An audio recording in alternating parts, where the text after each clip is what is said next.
ప్రతి 30 ఓట్లకి ఒక ఇన్ఛార్జిని పెట్టి ఆ 30 ఓట్లని ప్రభావితం చేసే విధంగా నిరంతరం కార్యక్రమాలు నిర్వహించాలనేటువంటి ఆలోచన ముఖ్యమంత్రి గారు ఉప ముఖ్యమంత్రి గారు ఏర్పాటు చేయడం జరిగింది. ఆ ప్రకారం ఇవాళ ఉభయ గోదావరి జిల్లాల్లో కూడా ఖచ్చితంగా ఎమ్మెల్సీ అభ్యర్థిగా పోటీ చేస్తున్నటువంటి పేరాబత్తుల రాజశేఖర్ గారు ఘన విజయం సాధించే విధంగా కూటమి నాయకులందరూ కూడా కృషి చేస్తూ ఉన్నాం. ఈ నేపథ్యంలో రేపు అంటే 10వ తారీఖున మా కూటమి అభ్యర్థి అయినటువంటి పేరాబత్తుల రాజశేఖర్ గారి యొక్క నామినేషన్ ప్రక్రియ ఇదే ఏలూరు పట్టణంలో నిర్వహించుకోవడం జరుగుతుంది. దానికి 2 ఉభయ గోదావరి జిల్లాల నుంచి పెద్ద ఎత్తున నాయకులు కార్యకర్తలు అందరూ తరలి వస్తున్నారు. అందరూ కలిసి నామినేషన్ ప్రక్రియ పూర్తయిన తర్వాత పూర్తి స్థాయిలో క్షేత్రస్థాయికి వచ్చేటప్పటికి 100% కూడా ఎవరైతే గ్రాడ్యుయేట్స్ ఉన్నారో వారందరినీ కూడా, ఎవరైతే ఓటర్లుగా నమోదు చేయబడ్డారో వారందరినీ కూడా కూటమి అభ్యర్థి అయినటువంటి రాజశేఖర్ గారికి ఓటు వేసే విధంగా మేము మా కార్యక్రమాలు నిర్వహించుకుంటున్నాం. ఇందులో భాగంగానే ప్రతి ఒక్కరికి తెలియజెప్పేటువంటి అంశం ఏంటంటే ఎందుకు కూటమి అభ్యర్థికి ఓటు వేయాలనేటువంటి విషయాన్ని కూడా విశదీకరిస్తున్నాం.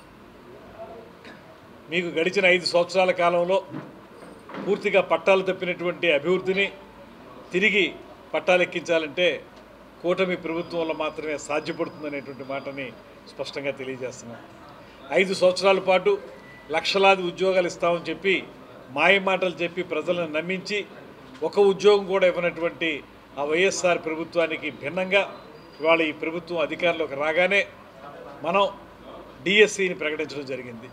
ఎంతో కాలంగా నిరుద్యోగ యువత ఎదురు చూస్తున్నటువంటి డిఎస్సిని ప్రకటించడం జరిగింది.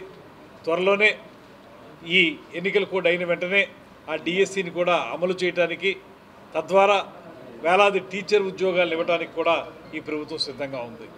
అదేవిధంగా రాబోయే రోజుల్లో ఏవైతే ఎన్నికలకు ముందు చెప్పినటువంటి హామీలు ఉన్నాయో నిరుద్యోగులకు భృతి ఇచ్చేటువంటి కార్యక్రమం కానీ, తల్లికి వందనం లాంటి కార్యక్రమాలు కానీ ఇవన్నీ కూడా 100% అమలు చేయడానికి ఈ ప్రభుత్వం కృతనిశ్చయంతో ఉంది.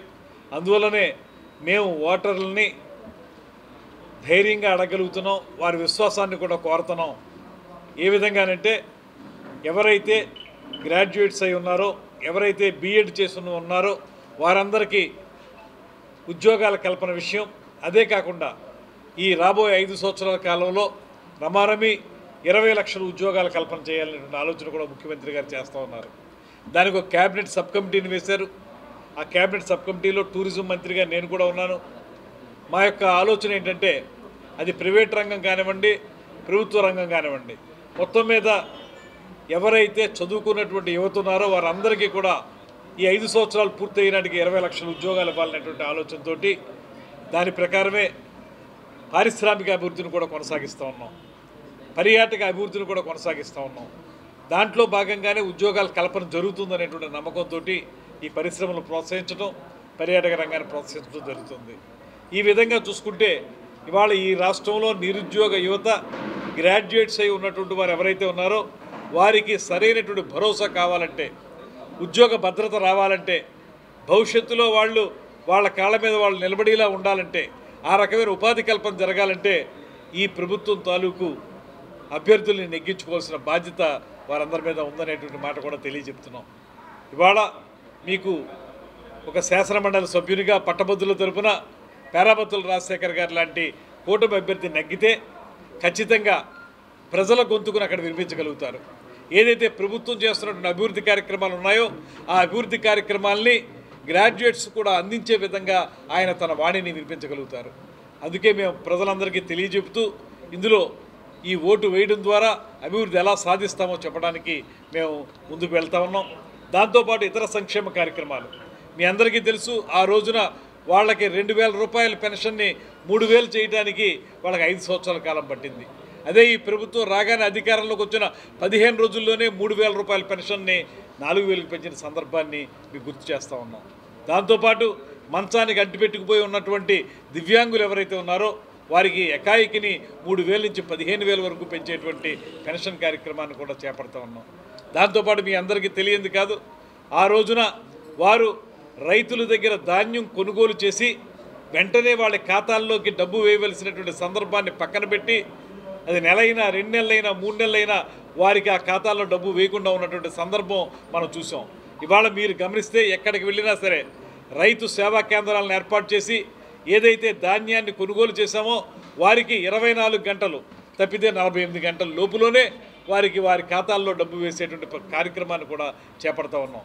ఆ రోజున వాళ్ళు బకాయి పెట్టిపోతే ఆ ప్రభుత్వం ఆ 1600 కోట్ల రూపాయల బకాయిల్ని కూడా నాబార్డు నుంచి అప్పు తీసుకొచ్చి ఈ ప్రభుత్వం చెల్లించిందంటే ఈ ప్రభుత్వం దగ్గర డబ్బు ఉండి కాదు, ఆర్థిక పరిస్థితి గొప్పగా ఉండి కాదు.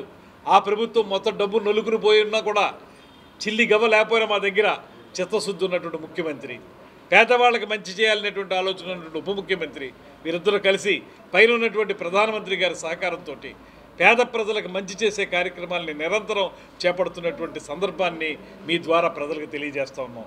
అటువంటి తరుణంలో పైన కూటమి ప్రభుత్వం ఉంది దేశం మీద, అదేవిధంగా కిందకు వచ్చేటప్పటికి రాష్ట్రంలో కూటమి ప్రభుత్వం ఉంది. ఇక్కడ కూడా మనం కూటమి అభ్యర్థిని నెగ్గించుకోగలిగితే పైనుంచి కింది దాకా కూడా అభివృద్ధి సంక్షేమం సమపాళలో రంగరించి ముందుకు తీసుకెళ్ళడానికి రాష్ట్రాన్ని ఉపయోగపడుతుంది అనేటువంటి మాట మేము గ్రాడ్యుయేట్స్ కూడా తెలియజేస్తున్నాం. తప్పనిసరిగా మీ పవిత్రమైన ఓటుని ఎమ్మెల్సీగా పట్టభద్రులు ఎమ్మెల్సీగా పోటీ చేసిన పేరాబత్తుల రాజశేఖర్ గారికి వేయాల్సిందిగా మనస్ఫూర్తిగా కోరుకుంటా ఉన్నాం.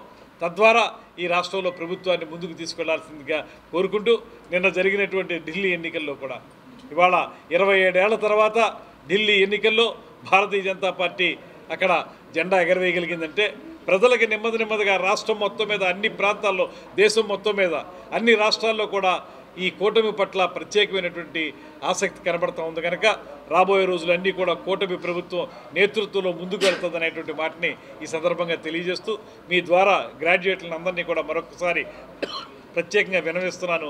మీ పవిత్రమైన ఓటుని మా అభ్యర్థి పేరాబత్తుల రాజశేఖర్కి వేయాల్సిందిగా కోరుతా ఉన్నాను.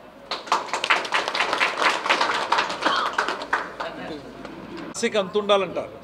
ఇప్పుడు నిజానికి అంత ఆయనకి నమ్మకం ఏ రకంగా కలుగుతుందో నాకు అర్థం కావడం లేదు. మీరు ఏమన్నా కనీసం ఒక 50-60 సీట్లు మన ఎన్నికల్లో తెచ్చుకుని ఉంటే మేము మళ్ళీ అధికారంలోకి వస్తామనేటువంటి మాట చెప్పడానికి ఒక అర్థం ఉండేది. మీరు కేవలం 11 సీట్లు తెచ్చుకుని అందులో కూడా 3-4 సీట్లు చాలా నేరోలో మిస్ అయ్యాం మేము, అవి కూడా నెగ్గవలసినవే. అలాంటి పరిస్థితుల్లో రాష్ట్రంలో ప్రజలందరూ కూడా ఏకోన్ముఖంగా మిమ్మల్ని వ్యతిరేకిస్తుంటే, మిమ్మల్ని చేదరించుకుంటూ ఉంటే మీరు మళ్ళీ ఎలాగ అధికారంలోకి వస్తామని చెప్తారని, ఏం మంచి చేశారని మీరు అధికారంలోకి వస్తారు? ఎక్కడైనా అభివృద్ధి చేశారా? ఏ శాఖ తీసుకోండి, ఆ రోజున ఎవరైనా సరే ఏ మంత్రి అయినా సరే వారు రాష్ట్రంలో జరిగిన అభివృద్ధి గురించి మాట్లాడారా? ఎంతసేపు చంద్రబాబు నాయుడు గారిని పవన్ కళ్యాణ్ గారిని వ్యక్తిగతంగా విమర్శలు చేయడానికే ఆ రోజు ప్రభుత్వంలో ఉన్నటువంటి పెద్దలందరూ కూడా ఒకే మాటగా అదే పనిగా మాట్లాడారు.